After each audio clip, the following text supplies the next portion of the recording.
A partir do dia 1º de julho de 2026, o atacante Everton Cebolinha está livre para assinar pré-contrato.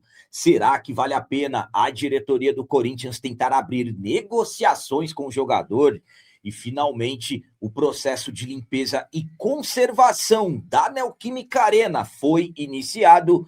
E nesse mês de julho, teremos muitos trabalhos no CT Dr. Joaquim Grava, amistoso no Paraná e compromissos importantes pelo Campeonato Brasileiro.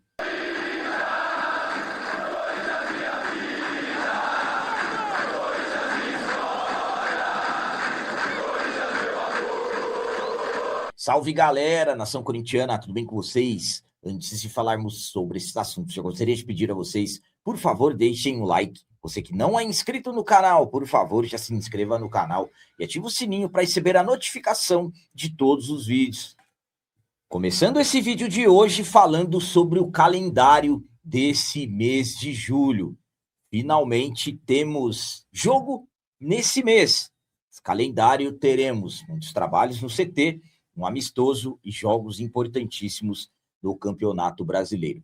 Nós, corintianos, já estamos com saudade de vermos o nosso timão em campo.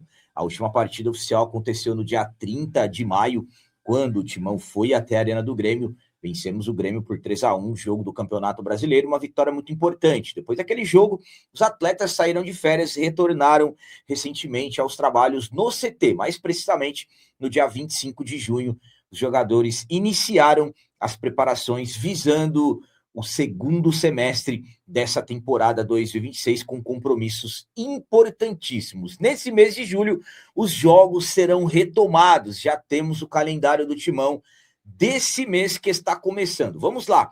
Além de muitos trabalhos no CT, trabalhos intensos que o Fernando Diniz está aplicando, no dia 12 teremos amistoso no Paraná contra o Cascavel em um domingo. Corinthians retorna aos jogos oficialmente no dia 23 de julho contra o Remo, Neoquímica Arena, jogo que fecha o primeiro turno do Campeonato Brasileiro. Na sequência, no dia 26, vamos jogar contra o Bahia, fora de casa. Primeiro jogo do segundo turno do Campeonato Brasileiro. Além de, no dia 30, nós termos o Atlético Paranaense em casa, também pelo Campeonato Brasileiro. Então, o mês aí de muitos trabalhos intensos no CT, e ainda por cima teremos tempo para 4 jogos. Um será um amistoso e 3 jogos importantíssimos do Brasileirão.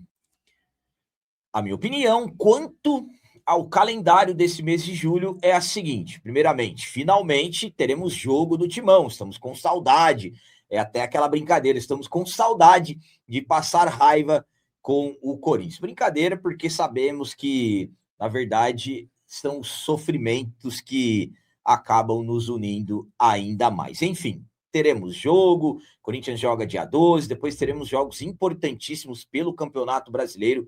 Serão 2 jogos, principalmente os em casa, que serão fundamentais para o Corinthians conseguir construir uma melhora na tabela, principalmente pensando Copa do Brasil, no início do mês de agosto, e também teremos Libertadores da América, nas 2 competições, oitavas de final, buscando vaga para as quartas de final das competições. Então, será importantíssimo o Corinthians vencer esses 3 jogos, emendar uma sequência de vitórias no Campeonato Brasileiro e, claro, termos tranquilidade na tabela da competição nacional, pensando nas outras competições. Então, o mês de julho aí, Fernando Diniz, com muitos trabalhos no CT, está tendo tempo aí para tentar implantar a sua metodologia de trabalho, e claro que nós, torcedores, estamos na expectativa da volta aos jogos e, claro, desempenho que o Corinthians terá após esse período aí que os jogadores tiveram de férias e agora trabalhos no CT. Então, finalmente, os jogos vão voltar.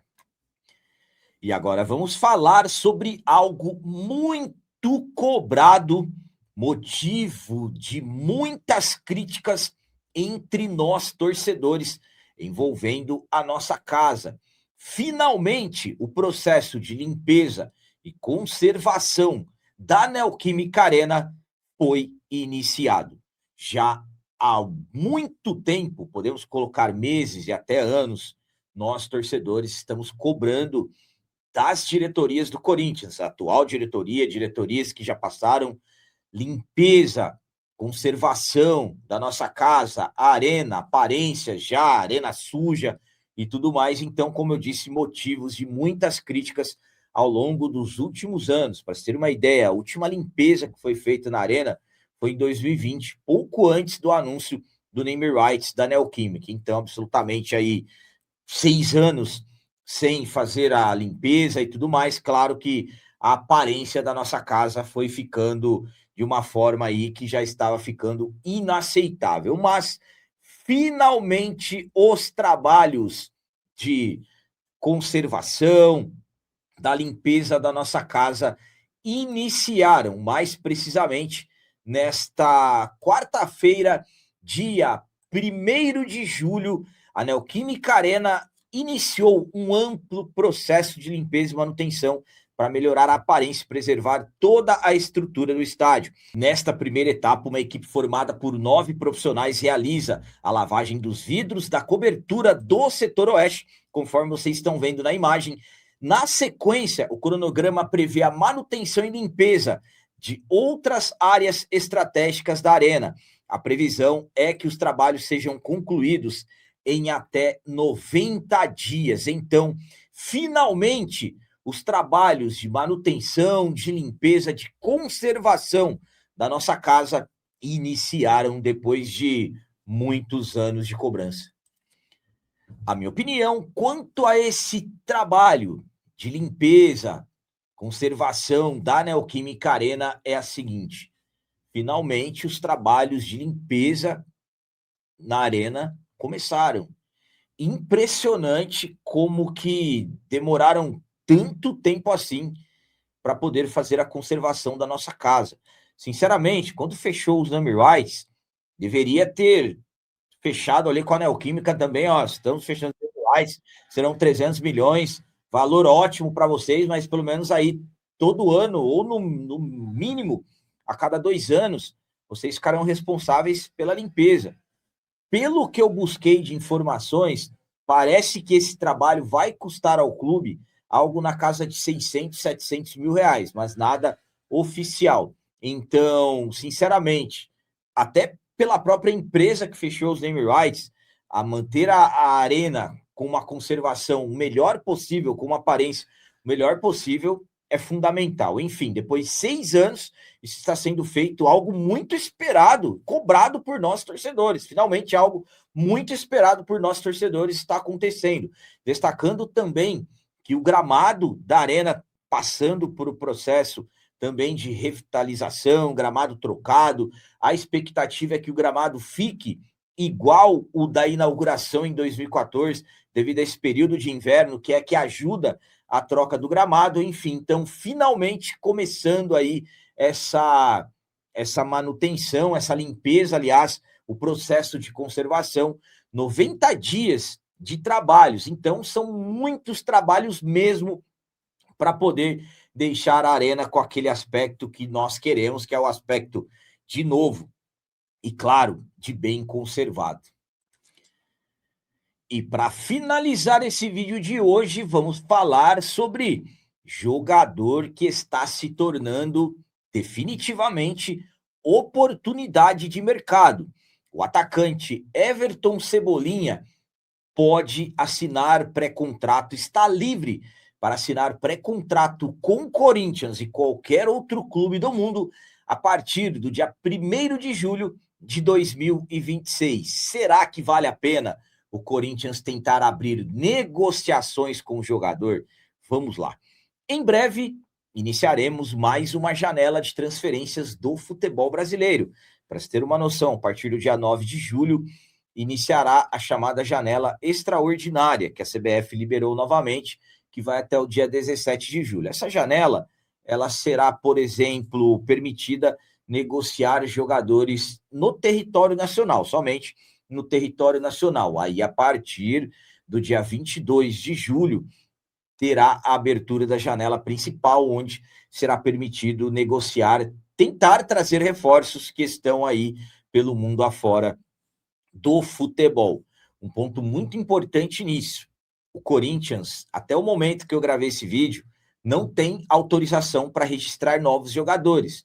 O Corinthians está com transfer ban, tem que pagar cerca de 8 milhões de reais ao Philadelphia Union dos Estados Unidos por valores que o clube ainda deve, que o Timão ainda deve, pela compra do volante José Martínez. Então, o Corinthians, nesse momento, não pode registrar novos jogadores. Mas claro que o departamento de futebol, Cifute, os analistas do clube estão trabalhando, claro, com o Corinthians pagando o transfer ban. Alguns jogadores estão sendo observados, analisados.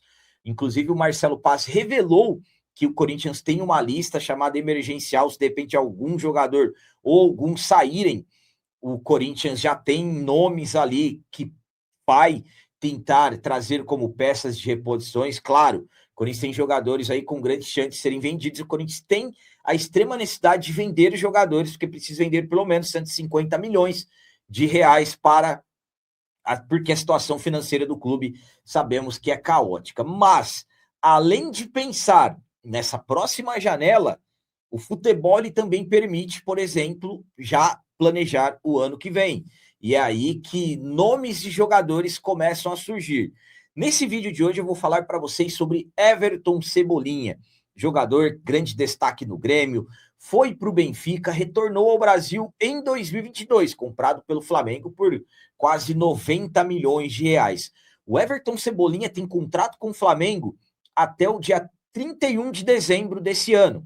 Então, a partir do dia 1º de julho de 2026, o jogador está livre para assinar pré-contrato. Pode assinar pré-contrato, chegar de graça no início do ano que vem. Aí que vem a questão. Será que vale a pena o Corinthians tentar? Vamos lá. O Marcelo Paz já falou sobre o Cebolinha, que conhece o jogador, que gosta do estilo do atleta, revelou que o Cebolinha não está na primeira linha de uma lista de reforços, mas é um jogador muito interessante, que ele gosta muito do estilo, e que inclusive o Marcelo Paz, nessa conversa, nessa fala, ele acabou revelando algo que poucos perceberam, que ele buscou informações sobre o Cebolinha, porque ele disse que o Cebolinha tem preferência para o mercado internacional. Se ele falou isso, é porque ele buscou informações sobre o jogador interessado no atleta. Então, fato é, o Corinthians tem interesse no jogador. Vale a pena tentar abrir negociações? Claro que vale, é uma oportunidade de mercado. Ah, mas o capitão, o Cebolinha não está bem, marcou apenas 3 gols nos últimos anos, vem em regresso nas últimas temporadas. Sim, concordo, mas é um jogador que pode se recuperar, tem apenas 30 anos. O que o Corinthians tem que fazer? Tentar abrir negociações e, claro, por valores que sejam ali, que o clube não tenha problemas, que de repente não comprometa o Corinthians financeiramente falando. Então, um jogador desses, já tendo a possibilidade de assinar pré-contrato, se o Corinthians ficar parado e não tentar fazer nada, já que é um clube que tem que ir atrás de jogadores que sejam oportunidades de mercado e bons jogadores se tornarem oportunidades de mercado, sabemos que é difícil, então, sinceramente, para mim, vale a pena sim, o Corinthians tem que tentar e partir para cima. A minha opinião quanto ao Everton Cebolinha é a seguinte: primeiramente, quero deixar bem explicado para vocês, não estou aqui dizendo que o Corinthians vai abrir negociações com o Everton Cebolinha, muito menos que já tem alguma negociação com o jogador. Agora vamos aos fatos. O Cebolinha interessa ao Corinthians? Claro que interessa. Fernando Diniz iria gostar de ter o Cebolinha? Claro que iria gostar. O próprio Marcelo Paz revelou que gosta do jogador, que é um jogador interessante. Inclusive, volto a dizer, o Paz, na verdade, revelou que buscou informações já sobre o Cebolinha. Quando ele fala que o Cebolinha tem preferência pelo mercado internacional, é porque ele consultou alguém do staff do jogador, algum representante do atleta. O Marcelo Paz não teve essa conclusão pessoal, e sim ele buscou informações. Então, volto a dizer, é válido o Corinthians tentar algo com o Cebolinha? Claro que é. É uma oportunidade de mercado. O Corinthians não tem dinheiro para contratar jogadores. O Corinthians tem que ir atrás de oportunidades de mercado. Então, o Cebolinha, por mais que não esteja bem ao longo aí das últimas 2 temporadas, vamos colocar assim, ainda é um jogador muito jovem, ainda é um jogador de apenas 30 anos. Então, sinceramente, para mim, um Cebolinha por valores, vamos colocar aí, de repente, um pouco abaixo do teto do clube, para mim, vale a pena. Hoje nós temos, por exemplo, Pedro Raul, que custa quase 1 milhão, temos o Vitinho, que custa mais de 1 milhão, e são jogadores que, infelizmente, não têm rendimentos. Então, se de repente você traz um Everton Cebolinha por um valor ali intermediário entre esses dois, eu acredito que as chances do Cebolinha dar certo são maiores. E ainda estamos falando de um jogador com características, o Cebolinha, ele é um ponta esquerda clássico. Ele é um jogador de velocidade, de drible, que é o famoso 1 contra 1. Então, a partir do dia 1º de julho, o Everton Cebolinha está livre para assinar um pré-contrato com o Corinthians. Livre para assinar com o Corinthians e, claro, com qualquer clube do mundo. Então, hoje eu posso dizer para vocês, aliás, a partir de 1º de julho de 2026, pode dizer, Everton Cebolinha está livre para assinar com o Corinthians. Pré-contrato com o Corinthians e, volto a dizer, qualquer outro clube do mundo. Então, para mim, o Corinthians tem que tentar. Não vale a pena. O Marcelo Paes foi contratado para isso, para buscar, para ir atrás desses tipos de jogadores. Então, enquanto o Everton Cebolinha não tiver o seu futuro definido no Flamengo ou se acertar com qualquer outro clube, a partir do dia 1º de julho, ele já é uma oportunidade de mercado. Claro, não para 2026, mas para o início de 2027. E sabemos que o tempo passa muito rápido. Então, vamos acompanhar quais serão os passos do Corinthians em relação ao Cebolinha e outros jogadores também, que estão se tornando oportunidade de mercado a partir de 1º de julho, e eu vou trazendo para vocês aí para ficarmos informados sobre quem são esses atletas e se valem a pena. Então eram essas as notícias do Corinthians de hoje. Como sempre peço a vocês, comentem, deixem aí nos comentários as opiniões de vocês sobre tudo que foi falado desse vídeo e também deixem o like, que isso é muito importante para nós. E você que não é inscrito, já se inscreva no canal, ajude a nossa comunidade a crescer cada vez mais, porque aqui sim é canal de corintiano de verdade. É isso aí, galera. Valeu, é nóis, um abraço e vai Corinthians!